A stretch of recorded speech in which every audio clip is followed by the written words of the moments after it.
All right, so the general consensus amongst many is that technology, or better yet, video games, is actually hindering the mental growth of our children. But what if I told you it did just the opposite? Some of my personal experiences with video games include it actually being a morale booster for me. So if I'm having a bad day or feeling down in the dumps, playing some video games can actually boost my mood. And I think people should care about this because we need to find something that can boost our mood nowadays with all the stress many are dealing with. So some of the points I will be discussing include how video games boost your mood, treat depression, and act as a cognitive training for your brain. Now, I think the problem, or better yet, the misconception about video games is that they're bad for mental growth. And according to an article from medicalnewstoday.com, there's no actual evidence to support this claim, along with the claim that they are linked to violent acts. Once again, no evidence to support that either. So in the end, the general consensus is that there needs to be more studies completed before we can go around assuming that video games are hindering our youth. Which brings me to my next point, the youth.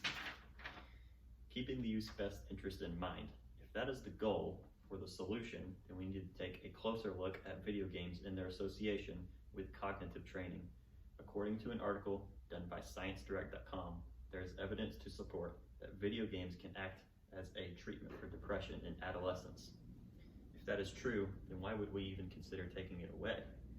A study done by Nature.com finds that through the use of specially designed 3D video games, mental performance actually saw an uptick in older adults associated with aging actually saw a decrease. And while our older adults are not the focus of this study, they create an interesting example in showing how bringing someone something refreshing and new can actually boost their mood. So to kind of summarize and loop this all together, I wanted to compare and contrast what we covered.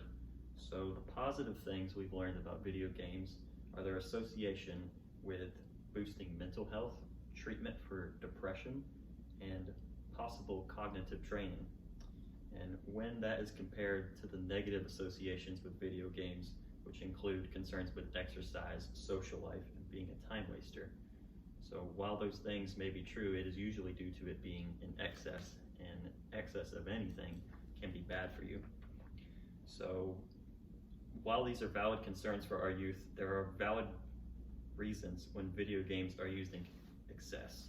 All of the positive points remain true with a smaller sample size, and the negative ones disappear entirely.